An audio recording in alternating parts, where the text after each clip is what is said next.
Hey, what's up, Marv Meisters? How's everyone doing this evening? Looks like a lot of people are jumping in here pretty quick this evening. What's going on, guys? Nice to see everybody. Been a pretty busy day for me. I don't know about y'all. Gathering information from the Cass County Sheriff's Office and then the Richard Allen motion being filed today. A lot of phone calls and things going on today for me. So, how's everybody else's day been going? Let's give some shout outs out here in the chat here. We got Polygraph. Hey, Polly. Good to see you. Boston Christian.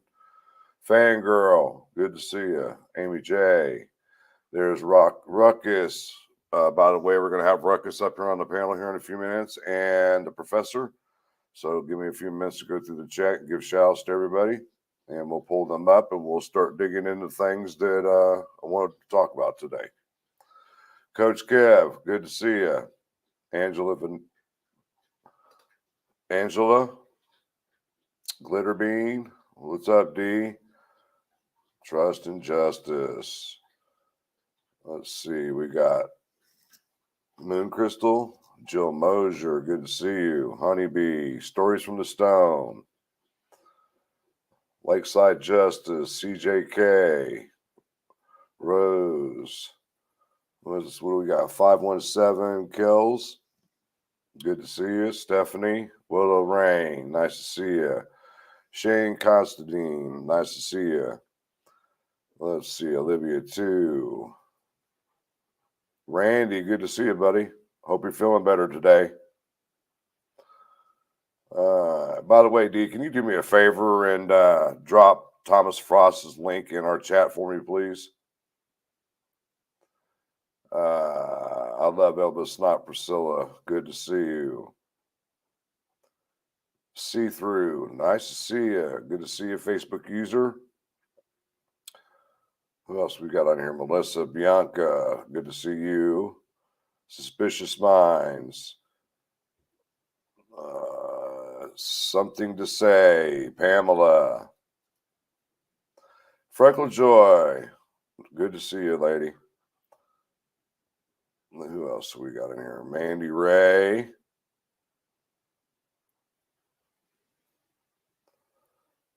That's about it right there. So what I'm going to do is I'm going to drop the link into the chat so we can get the prof and Ruckus up here.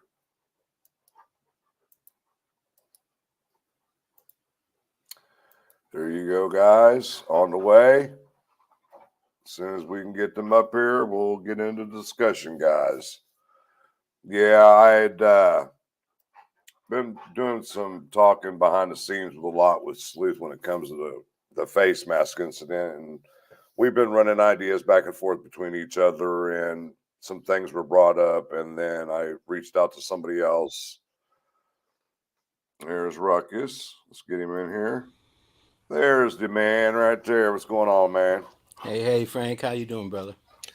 A lot of stuff to talk about today. You've been a busy man, as Yep. usual. Yep.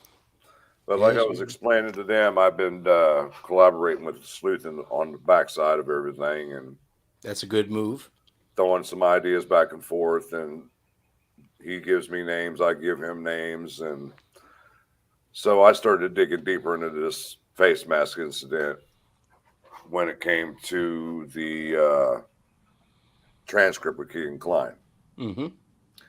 There was some red flags to me when I instantly saw the mentioning of this ski mask incident right off the bat. One of the main things that popped out of my mind was the fact is that Keegan Klein claimed he knew the family very well of these minors, and he was more like family to them. He can go over there anytime he wanted, just walk in, no big deal, blase blase. And then explain to me why would Keegan Klein message this minor and ask her what her address is? He would not. He knows what her address is. Exactly. Yeah. So then it came up to where, well, could it be somebody that had access to the Anthony Shots account? Okay. Well, a lot of people have mentioned it over the last year since this transcript's been released, and no one, from my knowledge that I know, has really dug into it to see if there was actually a report or anything done. So from the information that me and Sleuth had passed back and forth, and then me reaching out to a very reliable source, I'll just put it this way: this person is was a chauffeur for Libby, okay, and got to talking about the alleged person who introduced Anthony Shots to Libby. And the individual asked me who it was that everybody was talking about, and I gave her the name, which everybody knows who it is. I'll just use the initials because of being a minor at the time, KB.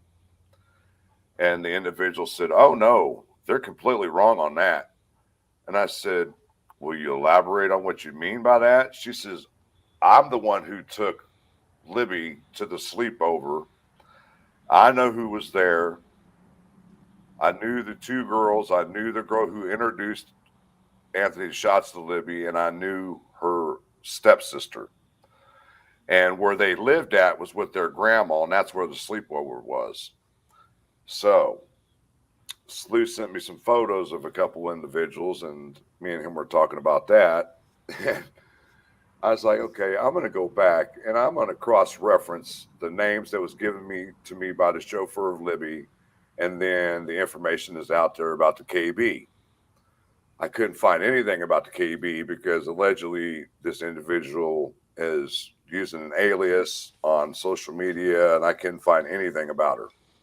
While the two other minors that the chauffeur had mentioned to me, I dig deep into that. I found out who her parents were, the stepfather was, where they lived. And then when they mentioned about the ski mask incident being in Galveston, Indiana, which is in Cass County, I took it upon myself to call the Galveston Police Department and see if they would do a run in their system to see if there was anything related to this type of incident, a ski mask incident, a peeping Tom. I broke down everything, and he had me on hold, and he come back and says, "We do not have anything in here in our system in relations to anything of that nature back then."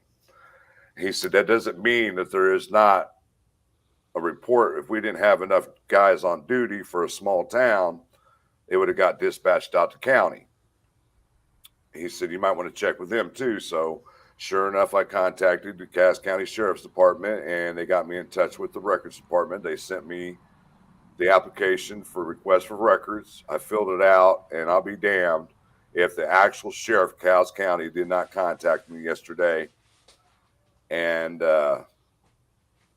said we did our research and we couldn't find anything. He said if there's anything that we can expand our parameters to maybe help them even more, to see if there's anything that they could find. So I gave the name of the three minors, the name of the two adults, and the general location where they lived at the time.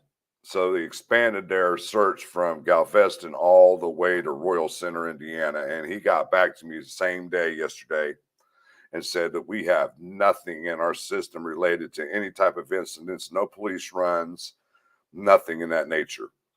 So what I had to do is wait for the county attorney to get back with me with an official letter explaining to me that they had no records. And that's what I'm going to do right now. I'm going to pull this up, guys, if you give me just a second, and I will present this letter and show you exactly what they had said to me.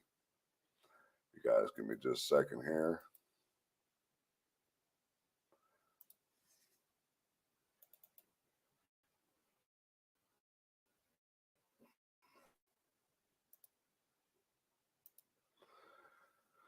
All right.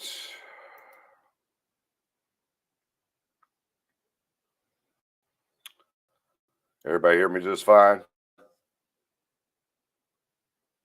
I hear you fine. All right, let's see where we at here.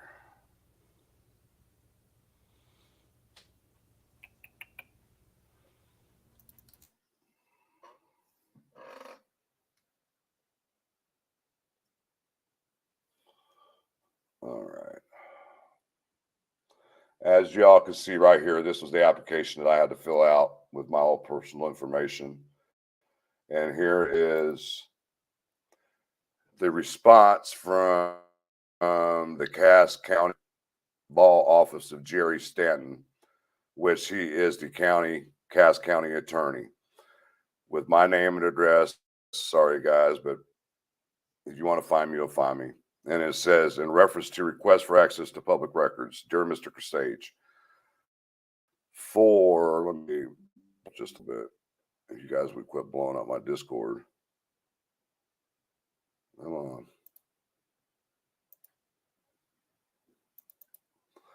Oh, a little bigger. All right. Thank you for your patience as we reviewed your request to review records pursuant to the Indiana Code 5-14-3 inquiry section known as the access to personal records. The purpose of this letter is to respond to your request dated March 28, 2023, made of me as counsel to the Cass County Sheriff for certain records of the Cass County Sheriff's Department. I am counsel to the Cass County Sheriff's but I request. In your request, you ask for copies of the following documents. During the Keegan Klein interview, there is an alleged report of a ski mask peeping Tom incident that took place on February 20th, 2017. An alleged report was filed because a minor received a message from the Anthony Shots account asking her for her address. The minor arrived home and had allegedly seen a person with a ski mask peeping into her windows. I'm requesting a copy of the report or any information in regards to this matter if there is any. Then they responded. In response to your request, March 28, 2023, there was no records located or any reports matching this request. Please let me know if you have any further questions. Thank you, Jeffrey D. Stanton, Cass County Attorney. So, I know there's people out there that believe that the incident really happened, but in this instance, I would have to say it didn't because you have to go off what Ellie's saying. Ruckus, your mic's on. Mute. All right, brother. Sorry about that. Well, the fact that there was nothing happening doesn't surprise me. That there's no report or anything like that, and it really didn't take place. It's more of an investigative technique that the detectives were using on Keegan Klein during that transcript, because that's where this whole thing originated from. Correct? Mm-hmm. Was from the transcript. Yeah. Yeah. So they knew that. Because they have all this digital information, they knew Keegan Klein was speaking to this young woman as Anthony Shots. But they also knew that he was in Vegas with his dad during that time. So they're just trying to get a name out of him. They're using an investigative technique to say, hey, well, this ski mask incident happened.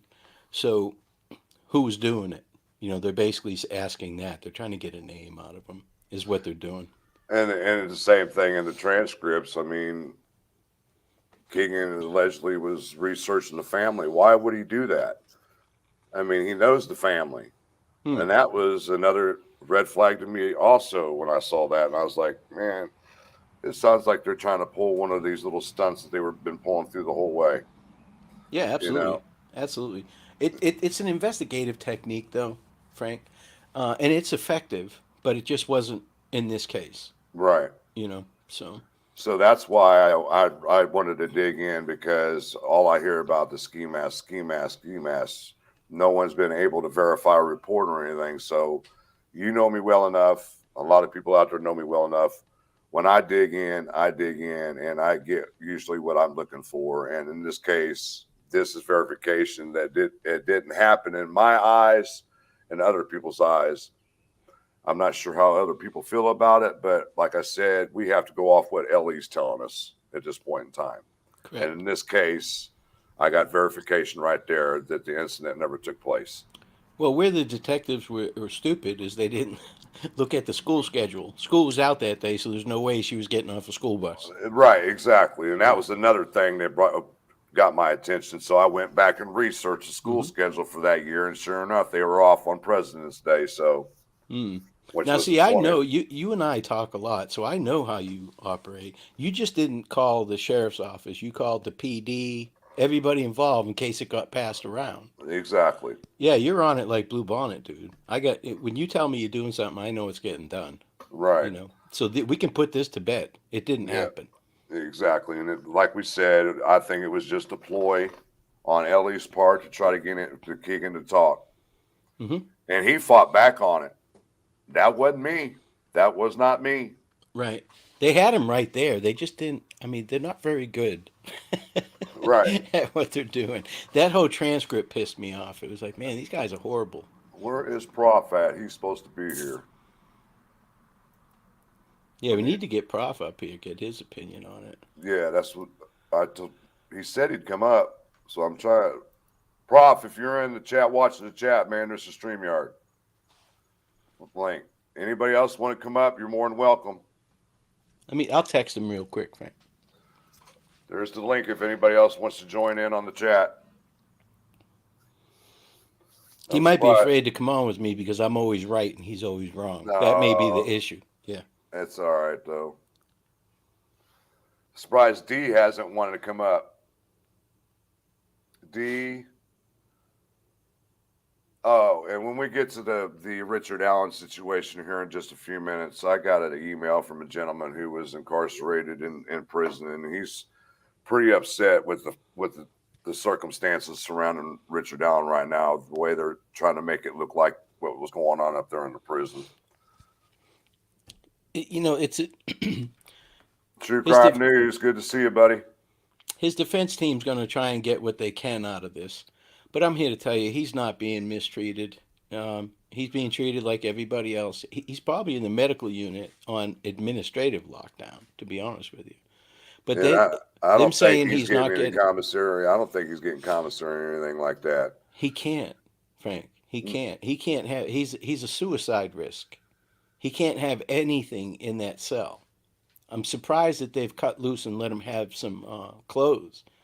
But right. They have to keep an eye on him because he can hang himself with those. But there's no bunk. There's no place to hang. You know, but you don't have to hang. You could have a non-hanging suicide. So, you know, they're keeping an eye on him. But they're saying that, oh, he can't get his paperwork. He hasn't received his paperwork. No, hell no, he hasn't. He can see it when he comes out. Right. You know, for rec or whatever he wants to do. He can see it then, but he can't take it back in the cell with him. He can cut himself with that paper.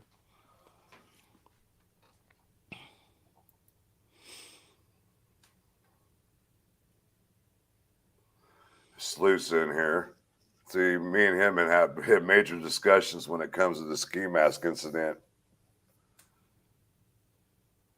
Yeah, it's just all weird how they worded everything in that transcript to try to confuse you.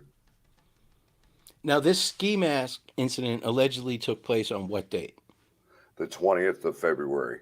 Okay. So Sleuth is saying that he didn't leave for Vegas until the 21st? Yes. Is that see, I even had the detective from the Cass County Sheriff, or the actual sheriff, even went back from, he started on the 19th, the 20th, and the 21st, then did a whole background to see if there was any type of incident on any of those days, and he didn't find anything. Mm-hmm. So he was covering bases for a couple days in and a couple days out. So, well, that's the way to do it. I mean, that's what you asked for, didn't you? Yeah. Yeah, that's the way to do it. And like I said, he asked me to give him more parameters that he could work with. So I gave him 3 minors' names, 2 adult names, general location. He said, because you got to realize Galveston is on the other end of the county from Rural Center. Well, like I said, when I did my background work on the minors and their parents, I came up with a P.O. box address in Rural Center. So we expanded it all the way out to Rural Center, and he came back and said, I'm not finding nothing. So. See, I'm still up in the air on when they went to Vegas. I've heard a couple different things. From what I understand, they were in Vegas on the 19th. Hey, Sleuth, you want to come up here, man? He's real into the dates. Yeah. Deep into the dates if he's willing to come up here. Hey, Sleuth, if you're willing to come up, man, I'll put the link back in the chat if you want to come up. I texted Prof, so we'll see if he gets back with me. But you and I can carry this, brother. We got this. Yeah, we're good. But everybody's saying he looks sickly, and I said, "Man, that's stressed. That's a stressed out look. That's what's going on with that photo of him." Yeah, I ain't buying it. I've seen it a million times.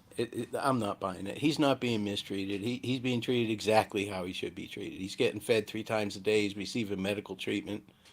If he's stressed out, that's his own damn problem. He created that stress. Right, exactly. You know, And I'm he here was to tell fat and you that. happy for 6 years, wasn't he? Well, I mean, you got to think about it. If look at Keegan Klein, he's put massive weight on since he's been in jail. Sure. And he's in isolation right now as well. He's in the same boat. Exactly, exactly. You know, and Yeah. but it Sleuth does have a point, though. I mean, Keegan admitted to doing the fact search on the person on Facebook, Did he? but Or did he just. that's what it says on page 146 of the transcript. But I'm still lost because I can't find nothing on this KB whatsoever. How this KB ties in with the other miners. Mm. It may all be deflection by law enforcement, though. You know that could very well be going on. Right. Because if they saw through their forensics, digital forensics, that he was speaking to this KB as Anthony Shots, that's what gets under his skin. That's something he didn't know that they knew. You know, so they're trying to use that to slip him up. You're right. But and like I said, I had to reach out to the chauffeur of Libby and ask her about it Hmm. Now, and what's find her out. general opinion? What are you pulling away from her, Frank? She is agreeing that she doesn't believe it actually happened. Okay. Okay. And I've talked to, I mean, Sleuth's got a different opinion, which I appreciate Sleuth's opinions all the time because it makes me think deeper and look harder into things Absolutely. from another perspective. You know what I mean? Hmm. And when she gave me those names, it made sense to me after I did the research and the address checks and all that. Then it made sense to me with the names she gave me. Now, the other, like I said, the KB, I can't find nothing on her whatsoever. I Okay. mean, she's of age now. You know, there should be some type of public record unless she's living with mommy and daddy and doesn't have no bills in her name or things in that nature, you Sure. know. So, but let's get to Richard Allen, guys. What a day today, huh? Did you get the whole 7 pages? Yo, yeah, you best believe I did. Okay. I should know better. I don't even know why I asked that. Yeah. Oh, yeah. I don't know what came over me, Frank. And the funny thing about it is that the prosecutor hadn't responded to it today. So if we get a response tomorrow and I make my call and get those, and maybe I'll go live again on the response from the prosecutor. Hmm. But I'm here to tell you, they got cameras in his cell. They have cameras outside of his cell. They have cameras in the general area that he's at. So they know what the correctional officers are doing and not doing, and the medical staff and all that. He is being treated absolutely fine. This is all a ploy. I think it's just all stress that's came down on him, and he's lost weight because he's not eating. I mean, they don't serve you the best meals in prison, but you're getting your 3 course meals like you should, the vitamins and minerals you should get per day. And he can get visits, by the way. His family's not visiting because they don't want to. He can get visits. He can get attorney visits and he can get family visits. So, Okay, let's get to Richard Allen, guys. Oh, I got to share my screen again, guys. Give me a second.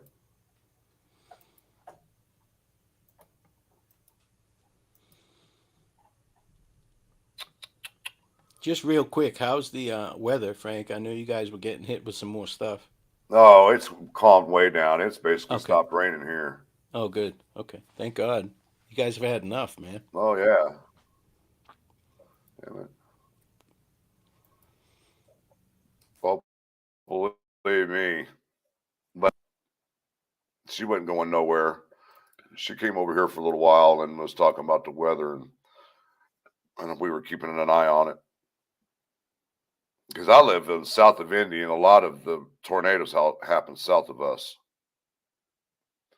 All right, where are we at here? Those tornadoes were crazy. Them supercells are nothing to be messed up with, man. And we're right in Tornado Alley also. So, I was worried about all you guys, man. It was crazy, man. I seen some of the videos and I was like, man, I hope all my indie people are safe. uh-oh. Like, for some reason, the link is gone. I don't know what happened. Yeah, it I is don't know what gone. happened. Me and Prof were talking about that But earlier let's, because as soon as it came out, I was like, "This is a bunch of bullshit, Prof. It's bullshit. It's not true." And then boom, you click on it and it's oh, I gone. ain't worried about it. But don't worry about it. I got it all right here. Yeah, I don't care what kind of picture they put up Uh, of him or anything like that. He all was fat right. and Let's happy for six dig years. into the motion. Digging into the motion, guys. This was the motion that was filed by Richard Allen today, state of Indiana versus Richard Allen County of Carroll County of Indiana. Emergency motion to modify safekeeping order. Comes now the defendant, Richard M. Allen, by and through his attorney, Bradley A. Rossi, and respectfully request that this county or court modify the court order safekeeping order.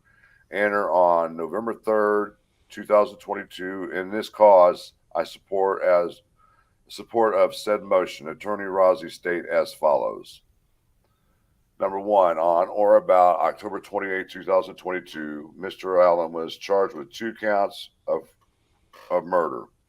Mr. Allen's bond was set at an amount of $20 million. On November 3rd, 2022, prior to counsel being assigned to Mr. Allen, the Carroll County Sheriff, via formal motion, filed his request by the Sheriff of Carroll County, Indiana, to transfer an inmate from the custody of the Sheriff to the custody of the Indiana Department of Corrections for safekeeping. Number three, on the same day, November 3rd, 2022, the Honorable Benjamin A. Diener, Judge of the Carroll County Circuit Court, executed a court order granting the sheriff's request and further ordered the Carroll County Sheriff to transfer Mr. Allen to a facility within the Indiana Department of Corrections as designated by the Commissioner of the Department of Corrections suitable for Mr. Allen's safekeeping. All decisions regarding Mr. Allen's detention circumstances were made prior to counsel being assigned to Mr. Allen to speak on his behalf. No formal hearing regarding the sheriff's safekeeping requests have been conducted as of this date of the filing of this motion. Number four, Mr. Allen is currently incarcerated in Westfield Correctional Facility where he has been detained since November of 2022. Number five, the Westfield Correctional Facility is a maximum security prison operated by the Indiana Department of Corrections, wherein thousands of individuals convicted of the most serious crimes such as murder, rape, robbery, and child molesting are confined as a result of their convictions. To the best of counsel's knowledge, Westfield Correctional Facility does not routinely house offenders awaiting trial who are presumed innocent, as the presumption should be with Mr. Allen. Number six, it is further noteworthy that Mr. Allen has been continuously assigned to a separate maximum security segregation unit within the Westfield Correctional Facility wherein the most dangerous offenders are held. Council has investigated and confirmed with prison officials that said unit routinely houses individuals serving sentences of life without parole and others who have committed some of the most heinous crimes known to our society or have been transferred to this unit after committing further crimes with the Department of Corrections. You want to interrupt any time, go ahead, No, Ruckus. go ahead. Yeah, finish this and then I'll pop in and give my opinion. Council was informed by prison employees that said employees were not aware of any other circumstances wherein a human facing trial under circumstances such as these has been housed in such facility. Finally, council has discovered that Westfield Correctional Facility has been in the center of much attention in the recent past in matters involving unequal and inhumane treatment of offenders. Number seven, the requirement of equal protection dictates, as appellees here agree, that pretrial detainees may not be treated less favorable than convicted persons, unless the difference in treatment is justified by the legitimate government interest. Brief appellate at 43, as the Second Circuit indicated in Rim versus Malcolm, and there's the case law number there. The demands of equal protection of the laws and of due process prevent unjustifiable confinement of detainees under worse conditions than convicted prisoners. And it just gives a bunch of other case laws here, guys. More case laws. So we'll go to number 8. Counsel recently visited the prison, was denied of his request to inspect his client's cell block and living circumstances. Despite this, counsel has reason to believe that Mr. Allen has been required to endure the following conditions over the course of his 5+ months detainment at the facility. A. Mr. Allen has been entombed in a cell as small as 6 feet wide by 10 feet in length, a space no longer than of a dog kennel. B. Mr. Allen is sleeping on a pad on a concrete floor. C. Mr. Allen is afforded showers only 1 to 2 times per week. D. Mr. Allen is required to wear the same clothes, including underwear, for days in and days on end, all of which are soiled, stained, tattered, or torn. E. Mr. Allen is a constitutionally innocent man and maintains his factual innocence as well. Has not been afforded any opportunity to visit his wife or other family members during the last 5 months of incarceration, during which time he has subjected to conditions akin to those of a prisoner of war. Now I understand what he's saying by that. Okay. Mr. Allen is allowed only an electronic tablet through which he can make calls to family members, all of which is monitored by prison's officials, which the cost of phone calls being borne by Rick and his family. Mr. Allen is routinely supervised by other inmates, companions as referred to within the confines of the prison, who sit and watch outside of his cell door on a daily basis. Mr. Allen is afforded very little, if any, recreation time outside of his cold, concrete metal quarters. Attorneys for Mr. Allen delivered nearly 1,000 pages of police reports to Mr. Allen on Friday, March 24, 2023, with the intention of seeking their client's cooperation in his own defense. As of Monday, April 3rd, 2023, said information has yet to be provided to Mr. Allen. The location of Mr. Allen's detention is such that it is isolated geographically, not only from his family, but also from his attorneys, who are required to travel for hours to speak with him in confidence regarding his case. Said visits are also required, making logical arrangements with prison officials in advance of visits. It looks like there's some typo errors in here. Number 10. It is difficult, if not impossible, for Mr. Allen's attorneys to share confidential and sensitive information with Mr. Allen due to logistical challenges associated with Mr. Allen's segregation and isolation, to the extent that Mr. Allen is being deprived of his constitutional right to assist in his defense. In contrast, the state of Indiana, through its prosecutorial law enforcement divisions, sit in the comfort of their own command center, planning and preparing to prosecute Mr. Allen to the fullest extent of the law.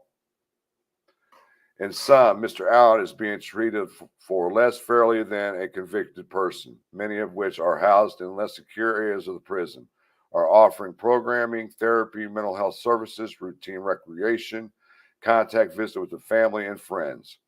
To further complicate matters, Mr. Allen has suffered from depression dating back to his early years.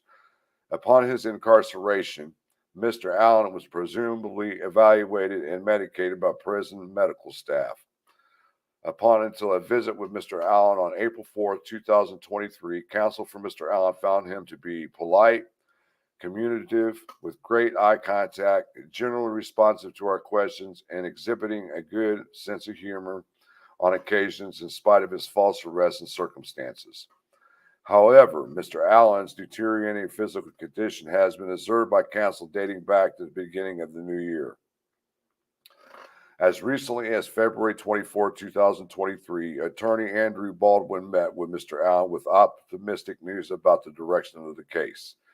And Mr. Allen is inquisitive about the information, was thankful about the information and optimistic about the information. Only 10 days later, April 3rd, 2023, attorneys for Mr. Allen observed a steep decline in Mr. Allen's demeanor, ability to communicate, ability to comprehend, and ability to assist in his defense. Simply put, this version of Richard Allen was very different version counsel for Mr. Allen had interacted with other the past 5 months. Mr. Allen appears to be suffering from various psychotic symptoms which counsel would describe as schizophrenic and delusional. Counsel further believes in our April 4, 2023 interaction, Mr. Allen seemed to be suffering from memory loss and is demonstrating an overall inability to communicate rationally with counsel and family members. Counsel experienced these symptoms firsthand upon visit Mr. Allen on Monday, April 4th, 2023. Whew. Anyone to comment yet? If you're getting tired, dude, I can jump in a little bit if you want to take a break. Yeah, I'm at 13. Okay. And I'm just being blunt here, okay? But this is a bunch of bullshit. I've seen it many times. He's been monitored. He's being monitored by health and mental health officials. He's got psychiatrists, psychologists looking at him and taking care of him. He's got a whole classification unit who is concerned with his well-being. This is just a bunch of bullshit, is what it is, Frank. I've seen it a million times. Now, counsel believes that he's having psychotic behavior. You know what? Go pound sand, dude. What do you know about? You're a defense attorney. You're not a psychiatrist or a psychologist. Save it. Nobody's going to buy this shit. Nobody is. And if anybody does, it's not going to be anybody in the judicial system. So what would you have to say about a first-time offender, never been in trouble with the law? Somebody who's accused of killing 2 little girls? Yes. That's a whole different story, man. This is not a first-time offender. This is somebody who got caught doing something heinous. Now, Well, yeah, but I mean, on the logical side, he's never been in trouble with the law. okay, and I believe in due process. I really do. I don't want anybody attacking me Oh saying no, I'm just an asshole. I mean, I know there's going to be people asking that kind of question. You know, how would their Yeah, mindset be in being a first time, being in a situation like this? You sure, know, sure. so Casey Anthony never got in trouble before either. You no, know, so she was just known for her partying ways. right. But my point is that I've worked in both systems, so I understand.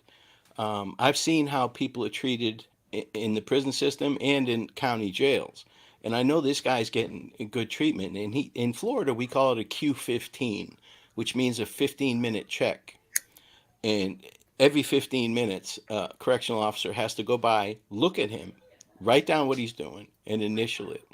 Now, just the fact, the way they described it, is he's in administrative segregation with all these other assholes.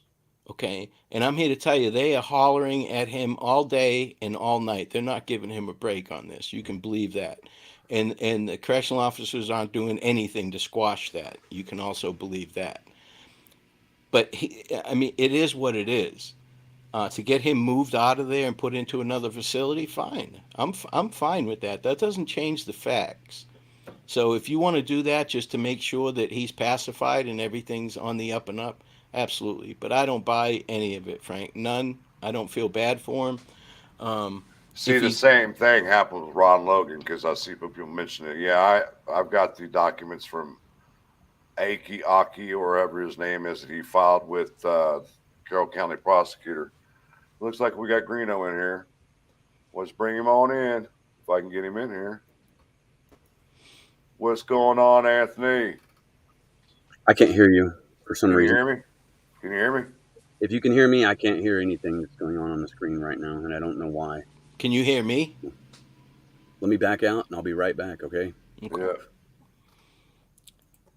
Now, see, and I don't mean this in a derogatory manner at all, but Anthony will be able to tell you what it's like on that side. Yeah, that's another thing I would bring up to him because they were talking about wanting to transfer him to the Cass County Jail. Well, that's where Anthony spent a lot of his time here in the last year between there and Carroll County, so he'll know what the Mm, conditions are like compared to prison there at the Cass County Jail. right, right. And I'm looking at the chat. I am not being biased. I'm telling you facts. I'm telling you what happens. I don't expect people that have not been in that environment to understand it um, at all. I'm just giving you my opinion, and he could be innocent. Absolutely, he could be innocent. And what I'm telling you is he is not being mistreated. I am being abrasive and pushing back against them accusing law enforcement of mistreating him. And I'm here to tell you he is not being mistreated. I'm all down for due process. He needs his date, his time in trial in court, but he's not being mistreated. And all it takes is one little picture of this person, and everybody's going ape shit. Everybody's all, oh, this poor guy. Give me a break, man. You don't see it like I've seen it. It's a bunch of shit. It really is. It's a bunch of shit. Let him come stay at your house. He'll do the same thing. He'll So say that shall he's being mistreated at your house. Yeah. so It's shall we continue with the pages? Yep. Go for it. All right. Number 13. Mr. Allen's physical condition is deteriorated rapidly. Attached Exhibit A is a photo of Mr. Allen taken by counsel at the correctional facility on April 4, 2023. Said photo reflects the significant toll of this current incarceration on his physical person, by his extension, his mental capacity. By contrast, see attached Exhibit B, which reflects his condition a year or two prior to his incarceration. The conditions under which Mr. Allen has been forced to endure are akin to that of prisoner of war. The test for determining the constitutionality of treatment for pretrial detainees alleged to deprive them of liberty without due process of law is whether those conditions amount to punishment of the detainee. And it goes into a case law. Excuse me. Here, Mr. Allen is being punished to the fullest extent of the law. The conditions he is currently enduring have been thrust upon him without any judicial analysis for the need for such a deprivation of his liberty. Further, counsel is unaware of any facts outside of those generally alleged in the sheriff's safekeeping petition which support the need to detain Mr. Allen, what could casually be referred to as to death row.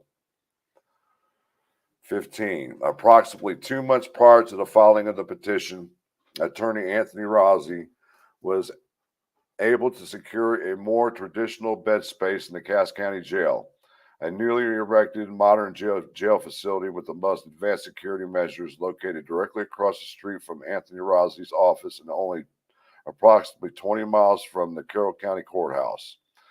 Said modification of Mr. Allen's incarceration would result in more humane living environment in which Mr. Allen would be afforded immediate access to his attorneys and, more importantly, would allow Mr. Allen to have regular contact visit with his family, i.e., this detention circumstances would afford Mr. Allen due process of law.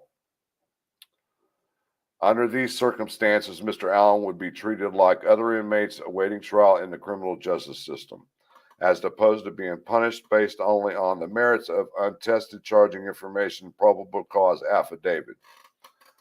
In the process of facilitating Mr. Allen's removal from Westville Correctional Facility, Anthony Rossi communicated with Prosecutor Nicholas McClellan, who articulated that he had no objection to the modification of Mr. Allen's detention circumstances to a facility closer to Carroll County. Attorney Rossi was recently informed that the Carroll County Sheriff's Department declined Anthony Rossi's request to have Mr. Allen removed from the harsh conditions under which he is currently detained to a more traditional county jail near Mr. Allen's attorneys and family. Mr. Allen asserts that said denial is a deliberate attempt to impose conditions upon him that are intended to frustrate his purpose in defending against the alleged allegations and create a hardship on him which would drive any human to mental breakdown. Said approach to his pretrial detention is a direct infringement of his Sixth Amendment rights under the U.S. Constitution. From a practical standpoint, it is also worth noting that the raw volume and discovery offered up by the state of Indiana in this case is overwhelming. For example, there exists nearly 3,000 pages of law enforcement reports that needed to be examined in this cause. In addition, there exists thousands of hours of surveillance video interviews of potential suspects, witnesses, and other interested parties. The discovery suggests that law enforcement authorities have processed over 31,000 tips during the course of the investigation, all of which must be reviewed by the defense. Reasonable access to Mr. Allen is necessary as he is needed to assist with the process of reviewing discovery. His current detention situation does not provide this convenience. As further practical matter, both co-counsel for Mr. Allen are having to drive hours away from their respective law offices in order to talk with Mr. Allen, and the time spent on the road is much more costly for Carroll County taxpayers than housing Mr. Allen in Cass County, where everyone except the Carroll County Sheriff is on board with Mr. Allen being housed during the pendency of this case. And Frank, yes, just real quick, can you drop the link for Anthony again, please? Yep. Give me just a second here.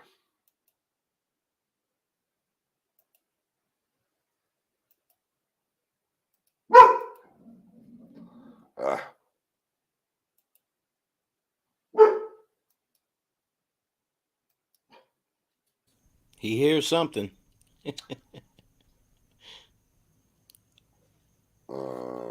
And Olivia, while we have a second, get your thoughts together and readdress that for me, okay? Because I'm interested. I respect your opinion, Olivia. All right. There's the link. All right. We're at number 19. Oh, no, we're not. 20.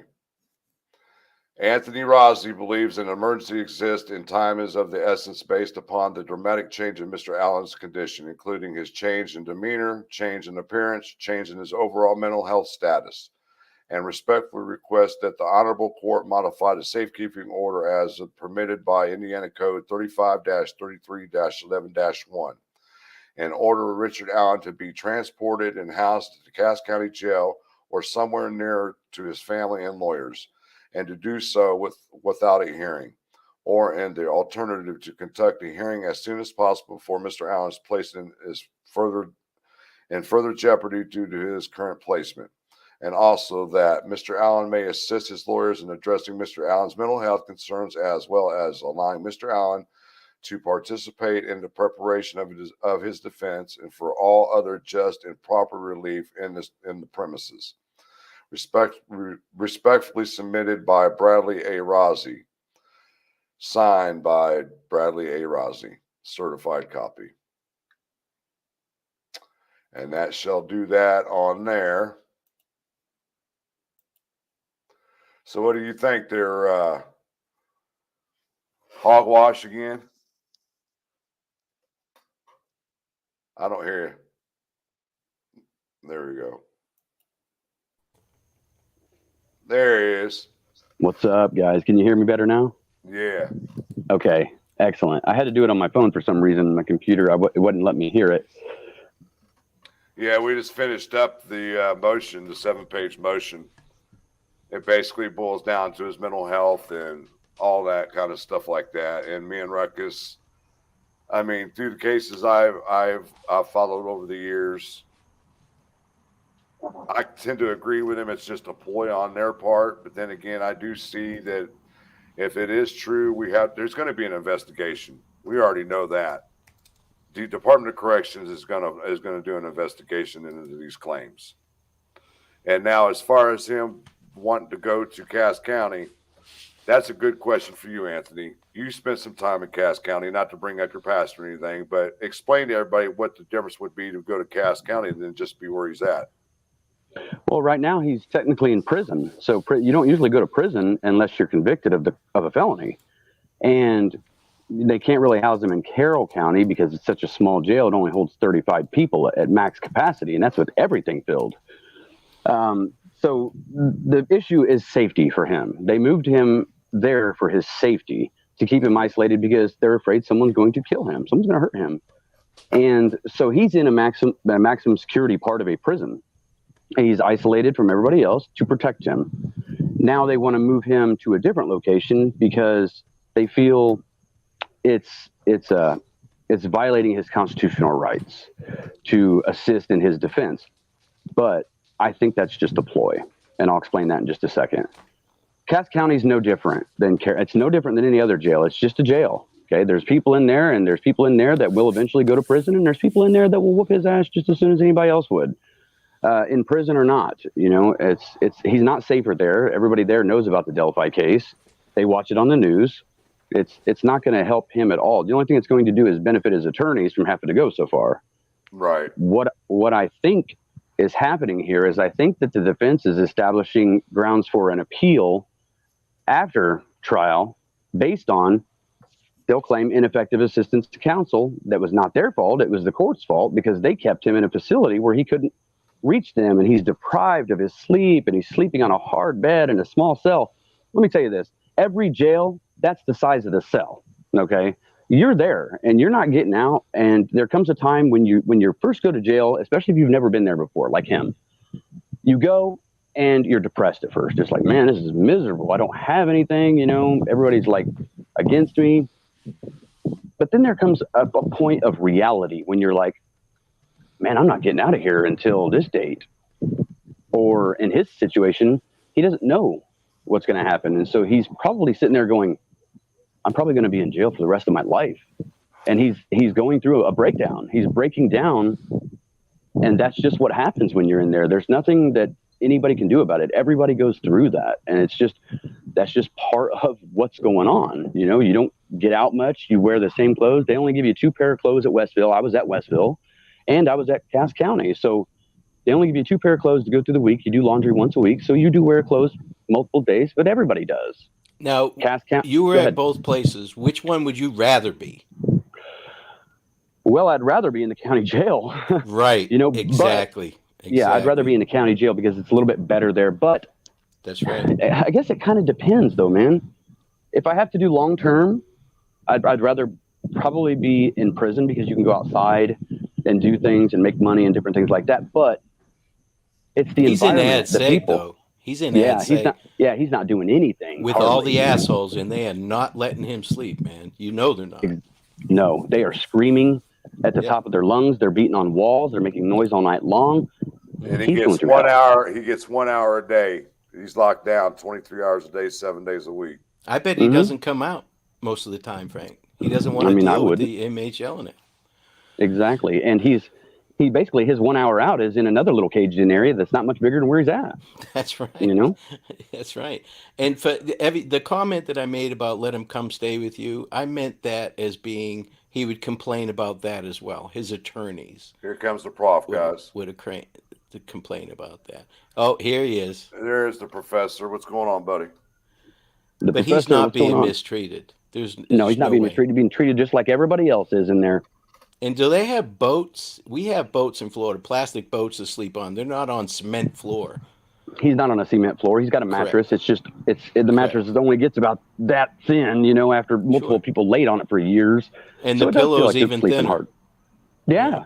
And I don't even think they give you a pillow anymore at Westville. Right. Yeah. Well, because people in the past have taken those pillows and mattresses and pulled them apart and killed themselves with it. So, correct. You know, you have to be very careful. And he is not being supervised by inmates. I don't know where they get that from. That is not happening. Right. Yeah, he's not being supervised by inmates. There's inmates that walk around that area, probably clean and stuff like that. Trustees. Trustees. Yeah, they're not his supervisor. You know, I don't understand that comment they'll either. Pull him out during his hour a day, and trustees will go in there and clean his cell for him. Yep. You know, that's what happens. That's what they're there for. Yeah. So I don't think it's a big thing. Let's get the prof in on this conversation. Let's hear what you have to say, prof. Hey, what's up, guys? Not much, buddy. Yourself? Oh, I'm just on the run. Yeah, I mean, I don't disagree with any of you. I mean, I think that jail sucks. And, have you been in jail? We'll not go into that. We'll not go into that. Oh boy, well, I'll get you in. I'll get you in Discord. Let's say I did a little. I peeked my head in to see what was going on, so I wouldn't be an idiot, and I know what's going on. But but you know what I learned is depending on the officers that you're dealing with, it's really on their whim whether you go or not. You know, as you know. Yeah. But no, I just think that I understand what's going on, and I know it must suck, especially with everyone probably threatening 24/7 to kill him. But that's where it's going to be like wherever he goes. Yeah, that's not going to stop ever. Yeah. Ever. The inmates, even in prison, they have this screwed up system, where social system where everybody's ranked, and he's going to be at the bottom of the chain. You can believe that. Unfortunately, I'm not saying I agree with for it. just a second, guys. Hey, can I get one of my mods to drop Sleuth's link, Thomas Frost's link, Ruckus's link, Anthony's link, and True Deb's True Crime. Deb's True Crime, and Prof's Discord address so people can get over there. If you don't mind, please. Thank you, ladies. All right, go ahead. Sorry about that, guys. No, you're good. No, I think that as far as his physical condition with the weight loss, I would say 99% chance that's just anxiety. Stress. And so Yep. you just got to learn to eat. And so if he wants to get better, the first thing is going to be, just try to eat. If you don't feel like it, you got to eat. And some of this stuff that the attorneys have said is just not true. And unfortunately, they won't be held accountable for that. I'm here to tell you that convicted murderers get visits. So for them to say he can't visit his family, they don't want to visit him, is what's happening, if that's the case. Because he can have visits. He can have visits. So and that may be part of the stress. Is things are breaking down at home. I mean, wife's probably like, man, dude, it's starting to look like you may have did this or whatever. It's just things are just going south for him big time. And that's all it is. It's just an emotional breakdown on him. I don't see this memory loss thing. Well, if he's having a memory loss and then all of a sudden at trial, I don't know, man. I don't remember any of that. Sure. That's all I'm seeing from him and from his attorneys is just trying to establish some sort of a defense in his favor. Maybe, here's the other option. Maybe that the reason that they're seeing some sort of change in this new Richard Allen that they've seen is maybe he's going through a state of mind where he was when he committed the murders. Maybe he just goes through that every once in a while. He's got some sort of switch that goes off and he just becomes weird and crazy. You see, that brings it to attention that me and Sloop were talking about behind the scenes earlier today. He made a good comment. He said, "Oh, here we go with the insanity defense." Oh yeah, they could be definitely working that angle. Absolutely. But I think so. I'm telling you, the judicial system does not fall for that as much as people think that they do. They don't. Right. And he's had, just the fact that he's getting an iPad. I've been retired for a while, but he's got an iPad to communicate with his family, and they're not communicating with him. I don't buy this whole thing that, they don't have money to communicate with him. I don't buy that for 1 second. If he was innocent, they'd be communicating with him every day, my opinion. But he's not being mistreated, and his attorneys are doing a fantastic job lawyering. They're providing him with every bit of representation that they should. They're doing their job right now.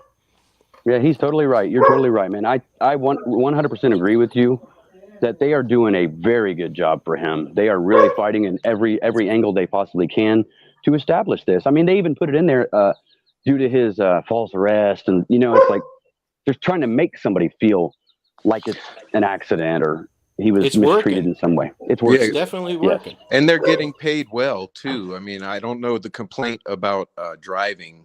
It's like you're getting paid way more to drive. That's how it works. Could this be a situation where he is to the point where he can't hold it in anymore and he's wanting back out of the prison and he could possibly start talking? No. I think he's been talking, to be honest with you, at some level. I think he's been talking. But what do you guys? Let's address this real quick. Why do you think that link's gone on What link? Fox It's 59? Why do you think that's gone? What do you mean? it's not gone. It was updated and It's there. it received a new address when it updated for some reason. Okay. I got you. Okay. Okay. But I'd like to chime in on something that may be different than all you guys are feeling, but I just want to put out there as an alternative is on his mental condition. You know, I'm willing to consider that. You know, think about the fact that if he did not go into this intending to cause harm to anyone, and it was someone else that did harm to the girls, that and it was a surprise to him and a shock to him, you know, I could imagine a total different mental feeling being locked down, because now you're caught up in a situation that was already unexpected to you. You know, it's not of your own doing, other than putting yourself in it when you shouldn't have been. But I'm leaning on the side of that there's others involved, and that maybe he didn't expect it to go the way it went. And just giving that as another way to look at it, I could see his mental state being totally different than if, you know, he was a bloodthirsty murderer. So I look at both, but you know, I think it'd be two total different realities sitting in there. No, I agree. And I hope they do move him, Prof. I hope they do move him. I hope they give him whatever opportunity he needs to defend himself. I'm just stating that I find it hard to believe that he's being mistreated. That's all. And think about this, guys. How we've been saying ever since October. Something happens in the Keegan Klein case. Within a week or two, something's happening in the Richard Allen case. They're coinciding with each other. Absolutely. Everybody knows how I feel about it. Oh, And everybody yeah. knows that I'm pro law enforcement, so nobody in there should be surprised at what I'm saying here. They're pretty confident that he did it, aren't they? I mean, Yeah. we're forgetting that. They're pretty confident that he did it. Yeah. So they're going to make sure that he gets the trial. They're doing everything in their power to make sure that he gets the trial.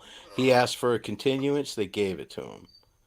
You know, so he's Now not let's acting like a person now, that's innocent. now let's bring up this situation, the Garrett Kurtz situation. Me and you've had a discussion on this. What is the deal with him requesting for a special prosecutor?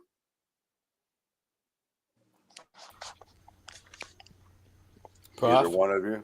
But I don't know, but you know my feelings on Garrett Kurtz, Yeah. and they're not too good. And see, and I brought this to Ruckus's attention. I said, what if he is asking for a special prosecutor to try to work a deal for possibly murder 2 or a manslaughter charge on the Ray Hannish if he gave information on the Delphi case? What do you think, Prof? I have an opinion, but what do you think? Run that by me again, Frank. What if he's requesting a special prosecutor to work a deal to where he can have the murder charge dropped to murder 2 or even a manslaughter charge to give information on the Delphi case? I don't see it that way, Frank. I think the way it would go is he doesn't want to be charged for Abby and Libby, so he's going to wiggle his way out of that, and he'll take the fall for Ray. And that's my own. I mean, what's the purpose of a special prosecutor then? I don't know. I mean, I understand where Ruckus comes from, his point of view on it. He's just playing the system because he's allowed to do that because of his constitutional rights. I understand all that. He's just being an asshole. That's my opinion. He's doing it because he can. He's trying to drag it out. Any time that he can spend outside of his cell in the courtroom is good news for him. So, Well, maybe some legal experts can chime in at a later time in the comments and say what would be the advantage for him gain a special prosecutor for Ray. You know, Less time. Exactly. Less Exactly. time. And here's something else that I don't think anybody's really considering. Who took that picture of Richard Allen His sitting there attorney. looking had to pathetic? be the lawyers. Yeah. Yeah, Okay. it Oh, you said mean the in guys that can't go see where he lives and can't talk, all that? The yeah, same guys? it said it right into motion. They're the ones that took the photo. Right. So don't tell me they couldn't go look at his living conditions and all that. They're probably not allowed on the actual wing, but they're right there. Trust I would me. have to agree with Sleuth when it comes to Garrett Kurtz. He's basically a serial killer. Well, and he's already got he's never getting out. And like I'm saying, it's in my mind, why would he care about how much time he gets for Ray? He doesn't care. He doesn't care. So for me, he's not wanting to be associated with Delphi, in my own opinion. So Well, I mean, he opened a can of worms when he was on Open Secrets with that whole situation. So there's no way he's going to be able to get out of that with the Well, stuff he was saying, unless that's my opinion too, Frank. you know. I'm just saying, he knew more than what he let. I mean, even Chris Mathis is afraid of Garrett Kurtz for some reason. Yeah, well, he doesn't want to face Delphi, so I would assume all his posturing at this point would be to not ever be fingered for that, because that's going to be hell on earth. If you think Richard Allen is getting hell on earth, Well, I can guarantee Garrett Kurtz is being questioned daily when it comes to Delphi over there at Pendleton Correctional and Plain or Pendleton, Indiana. I'm guaranteeing it's getting brought up to him constantly. People questioning him or people wanting to do interviews with him and things of that nature. So there's no way around all that. But make no mistake that you cannot compare Garrett Kurtz to Richard Allen when it comes to whether or not they're institutionalized. This is all a shock to the system for Richard Allen. Garrett Kurtz, this is Sunday walk Yeah. for him. This is nothing for him. He's playing the game, Well, Blaze going nuts because of Lexington. Yeah, I think Richard knew the time was coming at some point, but just didn't expect it when it hit. That's kind of the vibe I'm getting from him. Well, Mandy Ray made a good comment in the chat. She said, it seems awful funny that Richard Allen's mental state changed ever since the Keegan Klein plea hearing. Bingo. Bingo. We all know my thoughts on that. They're all rolling. Richard Allen's rolling. He's just looking for a more comfortable time. Everybody that's in prison would rather be in county. Trust me. Sorry, Prof. Go ahead. No, I'm agreeing with you. Everyone's rolling. Everyone. Klein is rolling. Yep. They're all rolling. I think a lot of creators are starting to realize that Keegan is tied into this case and he's rolling.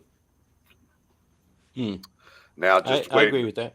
And now just to wait and see what happens at his sentencing hearing and what happens after that.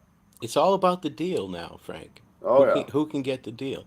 And like I just said, I've seen hundreds and hundreds of inmates coming in from the state for court cases for other things, whether they're testifying or, appeals or whatever, and they love getting to the county.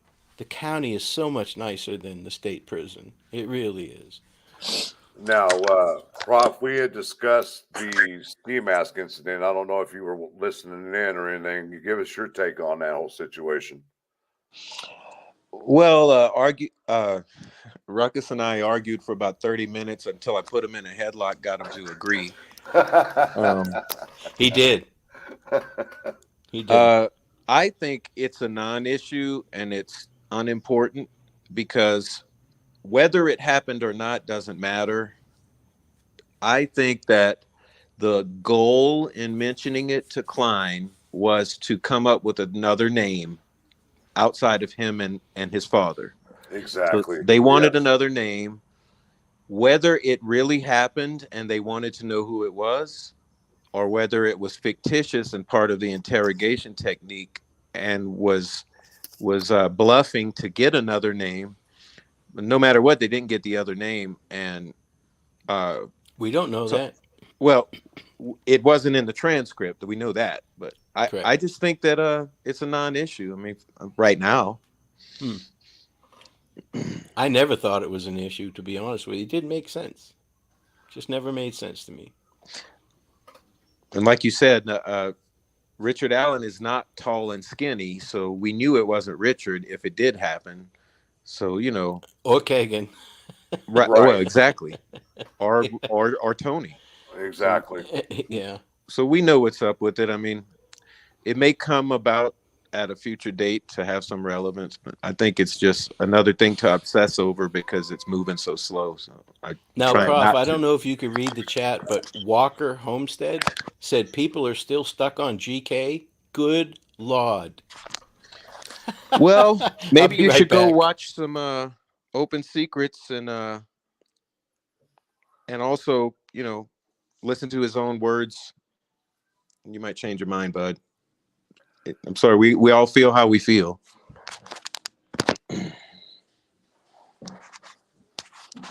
Let's see. Man, I've got so many people that made comments in here. I didn't even start looking at it because we've been in deep in conversation. Let me go through here, guys, and see if let's see. While you're going through that, can I just drop a little taunt? Yeah, go ahead. Yeah. Well, if Garrett is a murderous serial killer type who loses his temper, okay, who's to say that Nicole and Ray were not due to Delphi? Okay, so as far as trying to roll your eyes about Garrett Kurtz, uh, just consider you might be wrong, and we may have lost Nicole and Ray due to Delphi. So don't be so quick to discount Kurtz. Let's see. And honestly, I've always had this thought that possibly that Nicole might have known something about Delphi, and it was another reason why that they had to take her out. Besides the meth deal that was going on with that whole crew.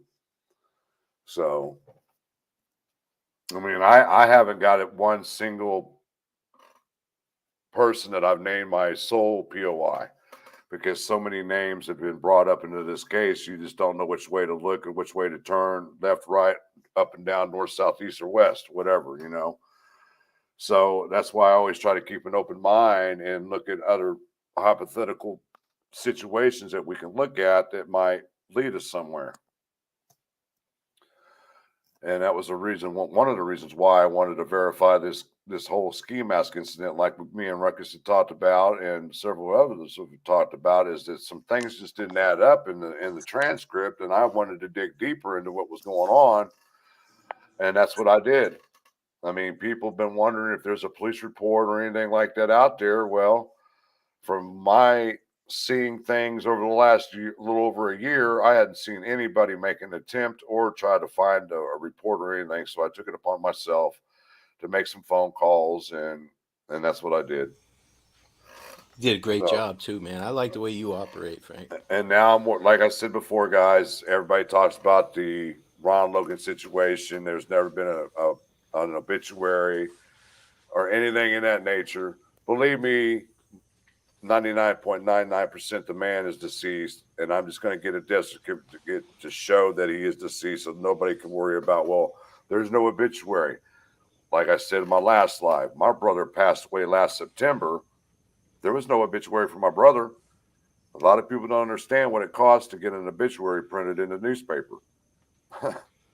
So that could be a reason. But just to lay that to rest, I'm ordering a copy of his death certificate, and I'll present that once I get it. That's the way to do it. Put this shit to rest. I like the way you operate, Frank. But, man, there is so many questions. Let's see. Yeah, I'm trying to keep my finger on the pulse of the chat, but it's just going nuts. yeah, it's about 50-50. It was what it looks like. Ruckus, I thought it was said somewhere that he thought prisoners were spitting on his food. I don't doubt it. I know that sounds gross, but I don't doubt it at all. I've heard some stories. My cousin was in the same prison for 18 years for armed robbery. And he's told me stories, but some of the things that's being said out of his attorneys, I've never heard anything like my cousins have never mentioned anything like that. Now, spitting on the food or throwing feces or, urine on other prisoners, yes, that's common. He said that's just common. Well, the thing is, where he's being housed, it's not like a regular housing unit where they push in a big cart with everybody's food on it. They get individual styrofoam trays with their name on it so that they can make sure they check it off and that they got fed. They have to document that as well.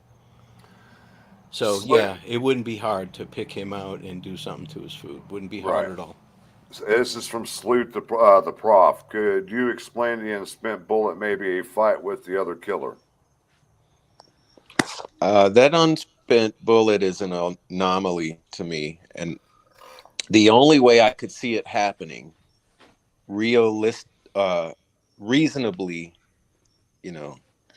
is by trying to chamber around, possibly to intimidate, or just to chamber one because you're going to do something with the weapon.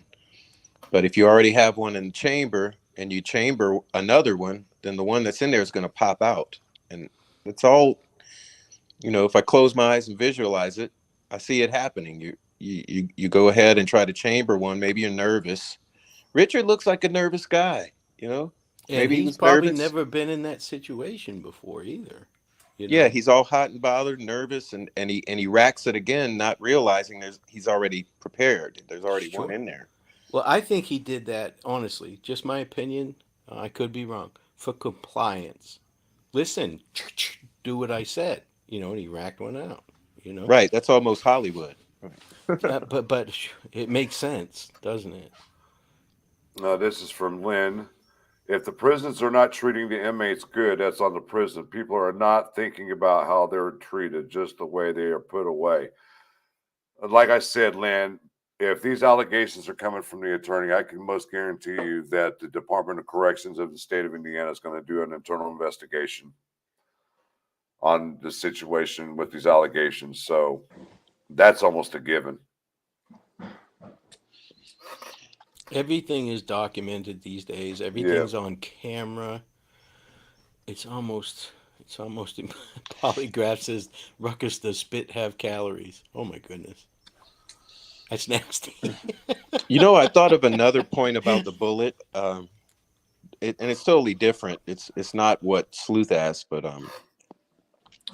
I find it extremely interesting that there was a televised or video recorded interview with Tobe Leazenby, where he has a 40 caliber bullet sitting there on the desk in between him and the camera. Yep, I remember seeing that. Yes. Now I think that was done as a intimidation tactic, similar to some of what Doug Carter has been doing.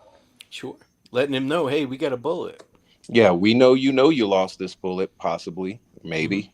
And you think it was the bullet though, Prof? Do you think that was the bullet? I don't think they risked that, but I know it's definitely a 40 caliber. I know that round well. Well, there was always word from day one that they found 40 caliber rounds at the scene, but it had never been verified until the PCA came out. I'm more talking to Dave. Dave just dropped a comment and said, Tobe isn't that smart. Well, he doesn't have to be, Dave, because I'm confident this is a overarching team that is directing these media events.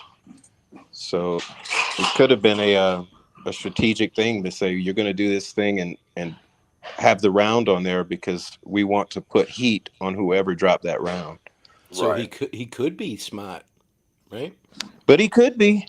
Yeah. I mean, I think he's smarter than he lets on. Well, because they know things that we don't know. It's easy to appear intelligent when you know things that nobody else does. Well, Ruckus, it's like you and I as well. It's easy to appear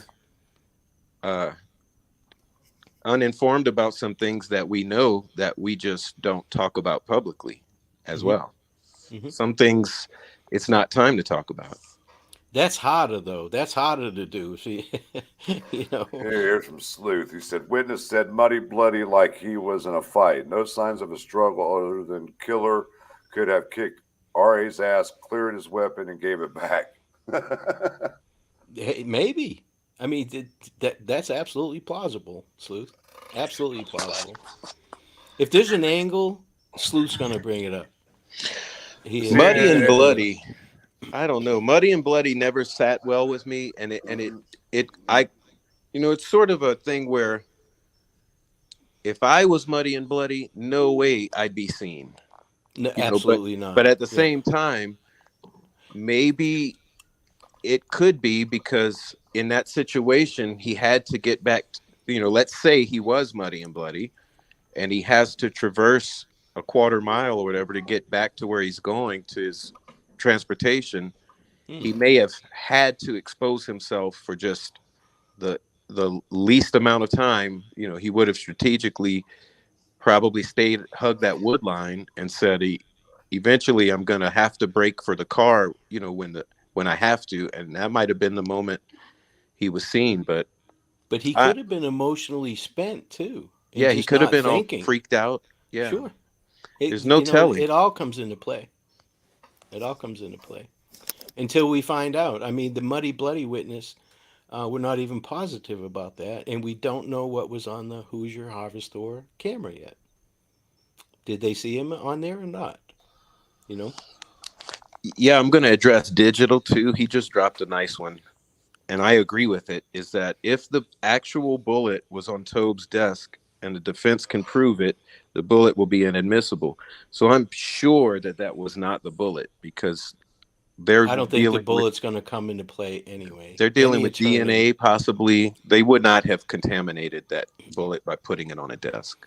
No way. Yeah, I see them using it as a prop, saying to the killer, "Hey, we've got one a bullet from your gun from the scene, and this is what this bullet on my desk represents." but that's really reaching, man. That's, I mean, that tells me they didn't know anything. If they're doing stuff like that, Right, but they would know that people involved are watching, and they would know that that person who had that round, especially if it looks the same color jacket and the same color projectile, if that person who dropped that round or who owned a round similar would see that they would have known that they would have recognized that round. It would have meant something to them. sure, it would make them think that they have evidence. But that, and I've Yeah, said this before, that round, any attorney worth his salt is going to get that. The jury's not going to believe that. He's going to bring in experts that are going to say, no, that's junk science. Even though it's not, it's ballistic um, evidence. Hey, Right. Kendall. Right. It'll never be enough, but I think what it would be used for is just to put that little inkling of a Sure, itch in the jurors' minds, sure. even if it's totally discounted by the expert witnesses. That's all part of the dance, my friend. Right. That's the game. Yeah, yeah. Sleuth brings it up about the Maxwell search. They were testing a 40 caliber. I believe they did the same thing with Brad Weber too. They confiscated his 40 caliber weapon on the 14th, I believe, the 13th or 14th, because they apparently had him in interrogating the hell out of him for a while because he approached the private drive around 3 o'clock when everything was allegedly taking place, and they wanted to know what he heard or saw, and he had a 40 caliber weapon, so they confiscated it also. And what would you think they were testing that against the ejection marks, the I, serrations, and I all would that? imagine so. Okay. So that was another indication that they did find some type of ammunition out at this crime scene when that information came out. So Mm. Yeah. Now I wonder. I would love to see the search warrant for Richard Allen's house. We haven't seen that yet either. oh, the return, Well, no, the search warrant itself to see what they were looking for. it's The all signed search sealed. warrant. Yeah, It's all right, it's right. all But sealed. they cut loose. Well, Ron Logan's got leaked. Yeah. So, but it'll be interesting to see if it was the same kind of items that they listed at his place as they did on Ron Logan's. It'll be interesting to see that and what kind of narrative they wrote to get the judge to buy into the fact that they need to search his place. Right. But Let's go back to the chat here and see if there's any questions that we might be able to answer. See, I'm Lala One Fago. The girls were moved and staged after death. Why would he chamber a bullet over deceased bodies? The bullet was found next to Libby and had his markings on it, so it's never fell out of his pocket. You can't really say that. He could have ejected it, picked it up, put it in his pocket at one point, and then dropped it. I don't believe that happened at There's all. But it's plausible. You can't discredit that. yeah, And the there's all attorneys won't. Yeah, the attorneys won't discredit that. Always There's plausible that when he went to chamber a round, he got a jam and that round got ejected out from the jam. You know what I'm saying? Sure, if it's stovepipe, yeah, that can happen. Yep. So yeah, and I also want to say that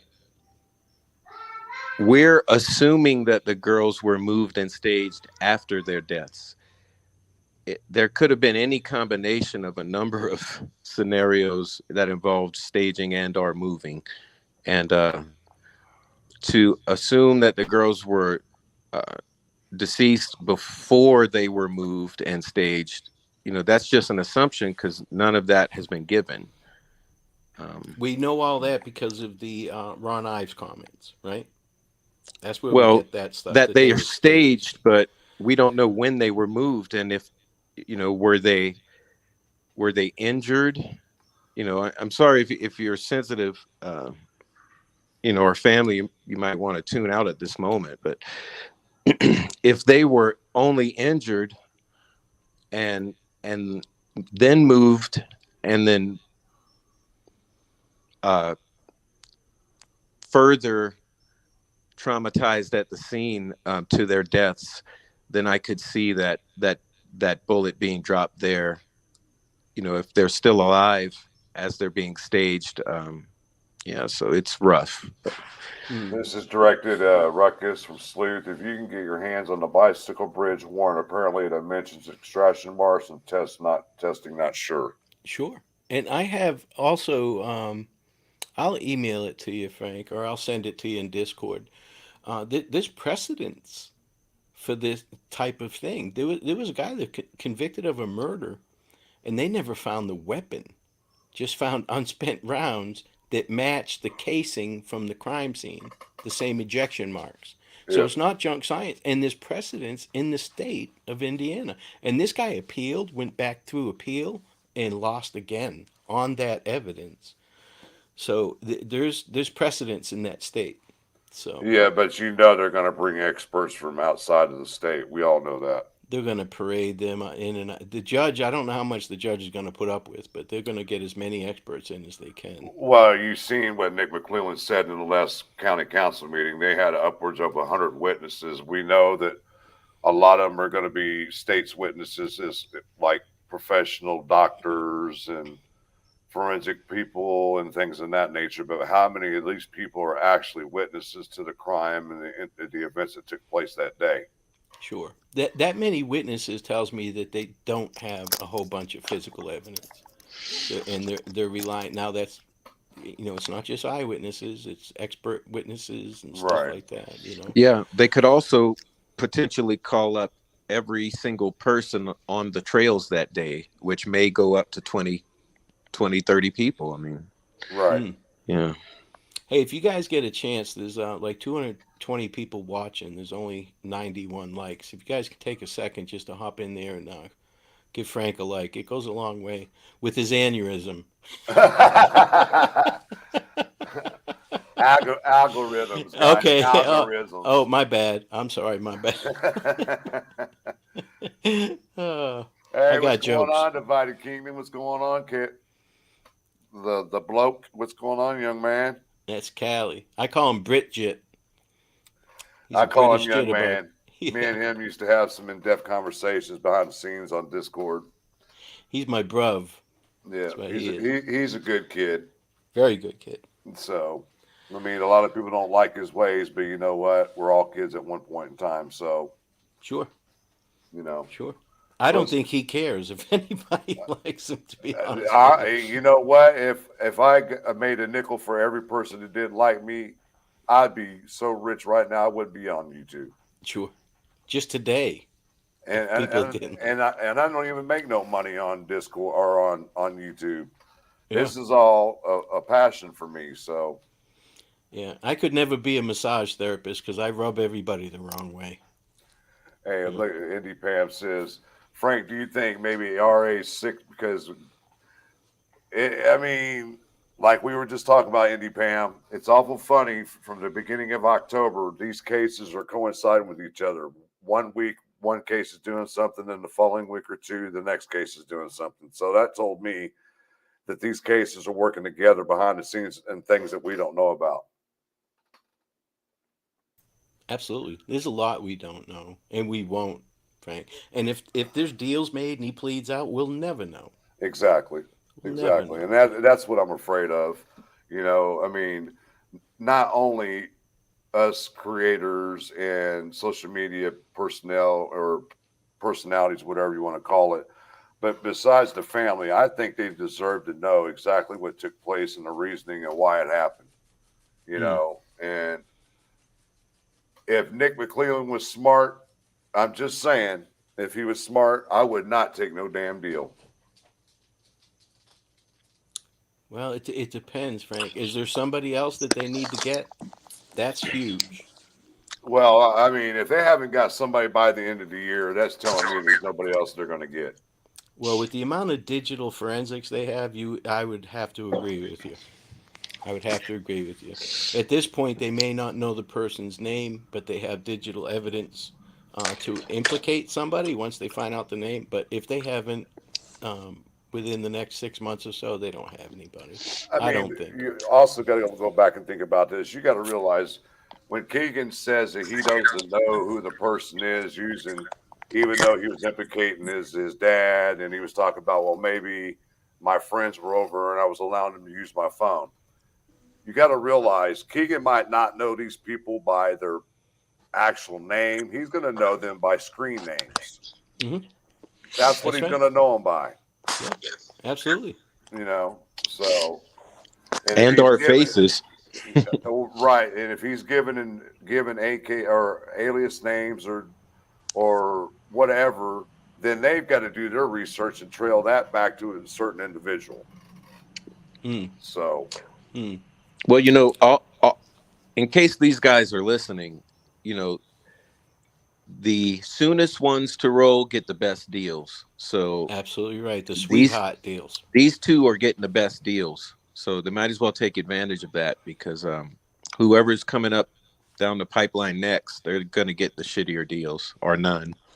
I don't care how they do it as long as we get justice Yeah, for make the this deals. for Abby and Libby. Yeah, Make let's the just deals. we need to to focus on me, that. it's not a deal if we can't get the truth. That's Uh, just my opinion. Agreed, but we may have to take that, Frank. I mean, look at the Golden State Killer. He took a deal and kept his mouth shut. He's going to take all that to the grave with him. It just is what it is. It's crazy. But if you look at Keegan, he pled guilty and he had to sit there and admit to every one of those charges. So it depends how they do it and how And they a work it. Pomeranian's walking by, got my dog going nuts. Oh, that's a snack for your dog. Wait, Lord, And I dude. feel guilty if my dog barks once. Come on. But if there's anything else anybody wants to address, or if there's any more comments, we've been here about an hour and 35 minutes, guys. And I know there's other shows. We try not to interrupt when their showtime comes on. I Any don't more? have anything else. And if anybody got offended by anything I said tonight, I apologize. It was not my goal. But like we always say, Ruckus, opinions are welcome, and we don't hold anybody's opinions against them. We're all entitled to them, and if that's the way we feel, we have to go with that. Well, I need Marv to give me some props. I didn't cuss once tonight. Not Well, once. you didn't use the F-bomb. I did? You didn't. Okay. All right. Which is pretty damn good from coming out from you. So, Yeah, it is. but Unfortunately, yes. Prof, any last words? Oh yeah, Deb, if you don't mind dropping my Discord link, we're gonna immediately after this, we're going to a watch party about Mel's Hole. We're about part 4 of our series, and it's in the Discord.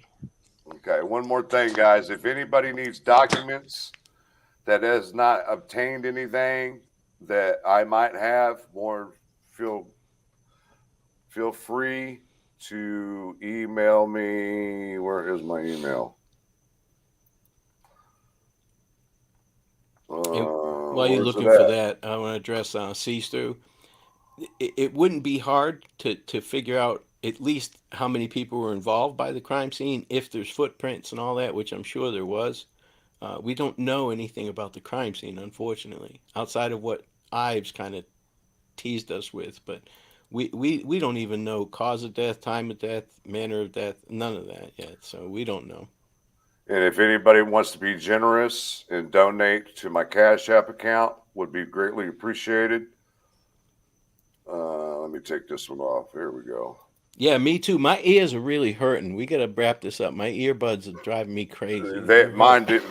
See, Marv ordered me a new headset, and she That's ordered me a regular mic too. So I was teasing. That's why, because the last time you like my ears hurt, and then cha-ching, cha-ching, cha-ching. You get all these donations for your right. headset. So, but otherwise, guys, Ruckus, the professor, you're greatly appreciated for popping up here on this live. And tomorrow I'll be watching out for the response from the prosecutor when it comes to Richard Allen.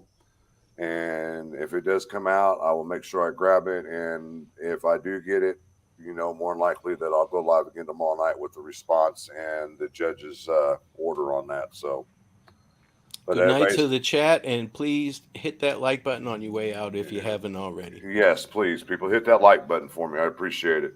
See you later, Well, Frank. Later on, Ruckus, Prof, much appreciated. See you guys in the Discord here in a little bit. See you guys.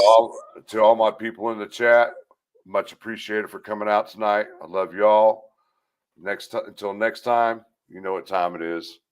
Peace out. One love, guys. Good night. Take care. Talk to you next time.